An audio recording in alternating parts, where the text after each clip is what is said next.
Good evening and welcome to my channel. Tonight, we'll be continuing our story of The Valley of Fear by Sir Arthur Conan Doyle. Part 2, The Scourers. Chapter 1, The Man. It was the 4th of February in the year 1875. It had been a severe winter, and the snow lay deep in the gorges of the Glimmerton Mountains. The steam plows had, however, kept the railroad open, and the evening train which connects the long line of coal mining and ironworking settlements was slowly groaning its way up the steep gradients which led from Stagville on the plain to Vermissa, the central township which lies at the head of Vermissa Valley. From this point the track sweeps downward to Barton's Crossing, Helmdale, and the purely agricultural county of Merton. It was a single-track railroad, but at every siding, and they were numerous, long lines of trucks piled with coal and iron ore told of the hidden wealth which had brought a rude population and a bustling life to this most desolate corner of the United States of America. For desolate it was. Little could the first pioneer who had traversed it have ever imagined that the fairest prairies and the most lush water pastures were valueless compared to this gloomy land of black crag and tangled forest. Above the dark and often scarcely penetrable woods upon their flanks, the high, bare crowns of the mountains, white snow, and jagged rock towered upon each flank, leaving a long, winding, tortuous valley in the center. Up this the little train was slowly crawling. The oil lamps had just been lit in the leading passenger car, a long, bare carriage in which some 20 or 30 people were seated. The greater number of these were workmen returning from their day's toil in the lower part of the valley. At least a dozen, by their grimed faces and the safety lanterns which they carried, proclaimed themselves miners. These sat smoking in a group and conversed in low voices, glancing occasionally at 2 men on the opposite side of the car, whose uniforms and badges showed them to be policemen. Several women of the laboring class and 1 or 2 travelers, who might have been small local storekeepers, made up the rest of the company, with the exception of 1 young man in a corner by himself. It is with this man that we are concerned. Take a good look at him, for he is worth it. He is a fresh-complexioned, middle-sized young man, not far, one would guess, from his 30th year. He has large, shrewd, humorous gray eyes which twinkle inquiringly from time to time as he looks round through his spectacles at the people about him. It is easy to see that he is of a sociable and possibly simple disposition, anxious to be friendly to all men. Anyone could pick him at once as gregarious in his habits and communicative in his nature, with a quick wit and a ready smile. And yet the man who studied him more closely might discern a certain firmness of jaw and grim tightness about the lips, which would warn him that there were depths beyond, and that this pleasant, brown-haired young Irishman might conceivably leave his mark for good or evil upon any society to which he was introduced. Having made 1 or 2 tentative remarks to the nearest miner, and receiving only short, gruff replies, the traveler resigned himself to uncongenial silence, staring moodily out of the window at the fading landscape. It was not a cheering prospect. Through the growing gloom there pulsed the red glow of the furnaces on the sides of the hills. Great heaps of slag and dumps of cinders loomed up on each side, with the high shafts of the collieries towering above them. Huddled groups of mean wooden houses, the windows of which were beginning to outline themselves in light, were scattered here and there along the line, and the frequent halting places were crowded with their swarthy inhabitants. The iron and coal valleys of the Vermissa district were no resorts for the leisured or the cultured. Everywhere there were stern signs of the crudest battle of life, the rude work to be done, and the rude, strong workers who did it. The young traveler gazed out into this dismal country with a face of mingled repulsion and interest, which showed that the scene was new to him. At intervals he drew from his pocket a bulky letter to which he referred, and on the margins of which he scribbled some notes. Once from the back of his waist he produced something which one would hardly have expected to find in the possession of so mild-mannered a man. It was a navy revolver of the largest size. As he turned it slantwise to the light, the glint upon the rims of the copper shells within the drum showed that it was fully loaded. He quickly restored it to his secret pocket, but not before it had been observed by a working man who had seated himself upon the adjoining bench. "Hello, mate," said he. "You seem healed and ready." The young man smiled with an air of embarrassment. "Yes," said he, "we need them sometimes in the place I come from." "And where may that be?" "I'm last from Chicago." "A stranger in these parts?" "Yes." "You may find you need it here," said the workman. "Ah, is that so?" The young man seemed interested. "Have you heard nothing of doings hereabouts?" "Nothing out of the way." "Why, I thought the country was full of it." "You'll hear quick enough. What made you come here?" "I heard there was always work for a willing man." "Are you a member of the union?" "Sure." "Then you'll get your job, I guess. Have you any friends?" "Not yet, but I have the means of making them." "How's that, then?" "I am one of the eminent order of freemen. There's no town without a lodge, and where there's a lodge, I'll find my friends." The remark had a singular effect upon his companion. He glanced round suspiciously at the others in the car. The miners were still whispering among themselves. The two police officers were dozing. He came across, seated himself close to the young traveler, and held out his hand.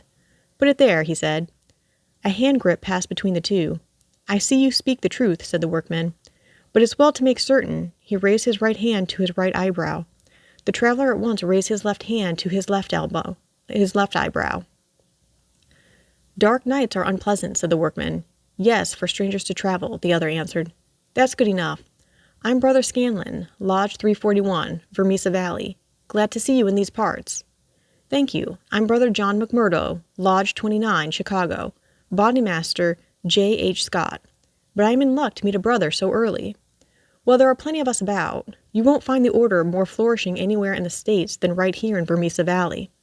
But we could do with some lads like you. I can't understand a spry man of the Union finding no work to do in Chicago." "I found plenty of work to do," said McMurdo. "Then why did you leave?" McMurdo nodded towards the policeman and smiled. "I guess those chaps would be glad to know," he said. Scanlon groaned sympathetically. "In trouble?" he asked in a whisper. "Deep." "A penitentiary job?" "And the rest." "Not a killing?" "It's early days to talk of such things," said McMurdo with the air of a man who had been surprised into saying more than he intended. "I've my own good reason for leaving Chicago, and let that be enough for you. Who are you that you should take it on yourself to ask such things?" His gray eyes gleamed with a sudden and dangerous anger from behind his glasses. "All right, mate, no offense meant. The boys will think none the worse of you, whatever you may have done. Where are you bound for?" "Vermissa." "That's the third halt down the line. Where are you staying?" McMurdo took out an envelope and held it close to the murky oil lamp. "Here's the address. Jacob Schaffner, Sheridan Street. It's a boarding house that was recommended by a man I knew in Chicago." "Well, I don't know it, but Vermissa's out of my beat. I live at Hobstone Patch, and that's here where we are drawing up. But say, there's one bit of advice I'll give you before we part. If you're in trouble in Vermissa, go straight to the Union House and see Boss McGinty. He is the bodymaster of Vermissa Lodge, and nothing can happen in these parts unless Black Jack McGinty wants it. So long, mate. Maybe we'll meet in Lodge one of these evenings. But mind my words, if you are in trouble, go to Boss McGinty." Scanlon descended, and McMurdo was left once again to his thoughts. Night had now fallen, and the flames of the frequent furnaces were roaring and leaping in the darkness. Against their lurid background, dark figures were bending and straining, twisting and turning, with the motion of winch or of windlass, to the rhythm of an eternal clank and roar. "I guess hell must look something like that," said a voice. McMurdo turned and saw that one of the policemen had shifted in his seat and was staring out into the fiery waste. "For that matter," said the other policeman, "I allow that hell must be something like that. If there are worse devils down yonder than some we could name, it's more than I'd expect." "I guess you are new to this part, young man?" "Well, what if I am?" McMurdo answered in a surly voice. "Just this, mister, that I should advise you to be careful in choosing your friends. I don't think I'd begin with Mike Scanlon or his gang if I were you." "What the hell is it to you who are my friends?" roared McMurdo in a voice which brought every head in the carriage round to witness the altercation. "Did I ask you for your advice, or did you think me such a sucker that I couldn't move without it? You speak when you are spoken to, and by the Lord you'd have to wait a long time if it was me." He thrust out his face and grinned at the patrolman like a snarling dog.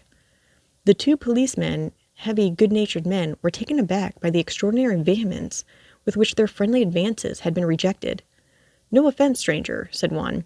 "It was a warning for your own good, seeing that you are, by your own showing, new to the place." "I'm new to the place, but I'm not new to you and your kind," cried McMurdo in cold fury. "I guess you're the same in all places, shoving your advice in when nobody asked for it."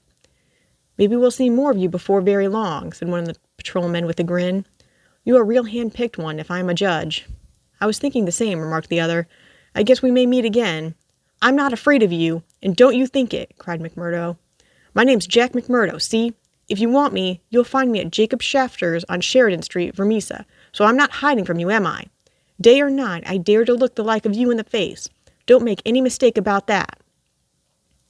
There was a murmur of sympathy and admiration from the miners at the dauntless demeanor of the newcomer, while the two policemen shrugged their shoulders and renewed a conversation between themselves. A few minutes later the train ran into the ill-lit station, and there was a general clearing, for Vermissa was by far the largest town on the line. McMurdo picked up his leather gripsack and was about to start off into the darkness when one of the miners accosted him. "By gar, mate, you know how to speak to the cops," he said in a voice of awe. "It was grand to hear you. Let me carry your grip and show you the road. I'm passing Shafter's on the way to my own shack." There was a chorus of friendly good nights from the other miners as they passed from the platform. Before ever he had set foot in it, McMurdo the Turbulent had become a character in Vermissa. The country had been a place of terror, but the town was in its way even more depressing.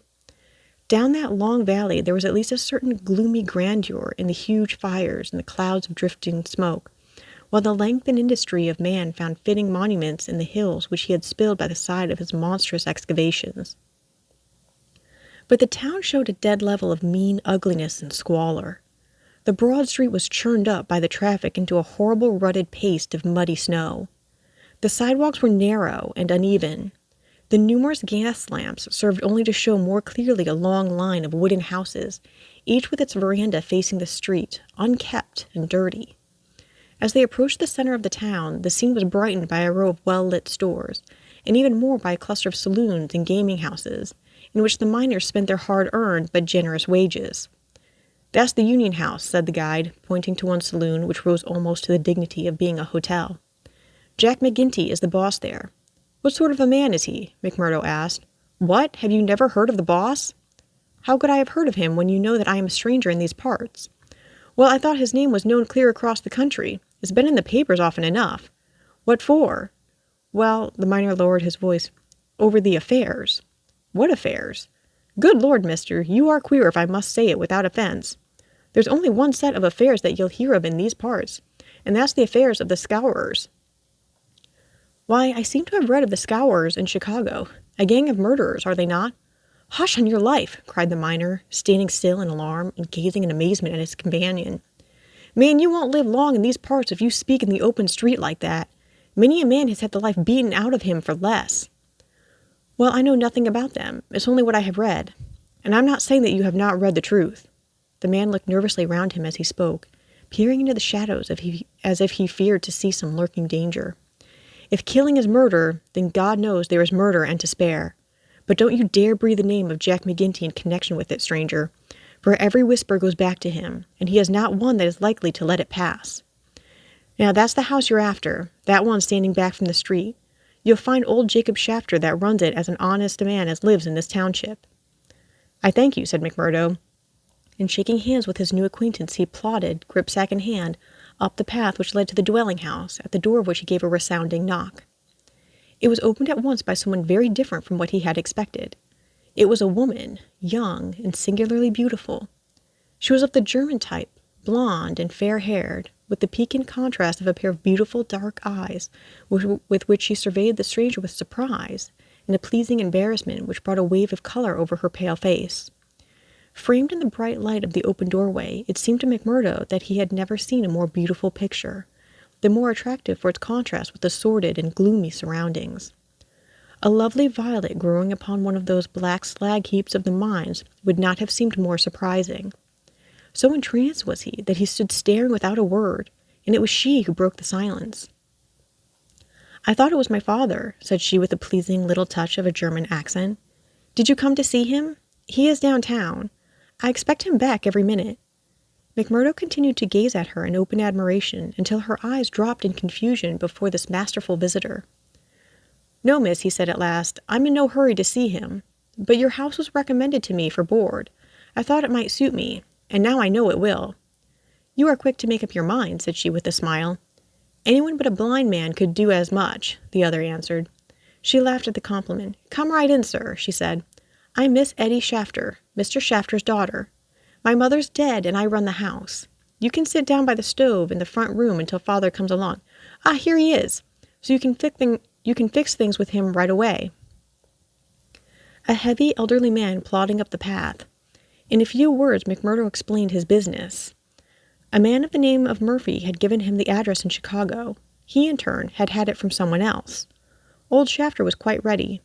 The stranger made no bones about terms, agreed at once to every condition, and was apparently fairly flush of money. For $7 a week paid in advance, he was to have board and lodging. So it was that McMurdo, the self-confessed fugitive from justice, took up his abode under the roof of the Shafters, the first step which was to lead to so long and dark a train of events, ending in a far distant land. Thus ends Chapter 1 of Part 2 of The Valley of Fear by Sir Arthur Conan Doyle.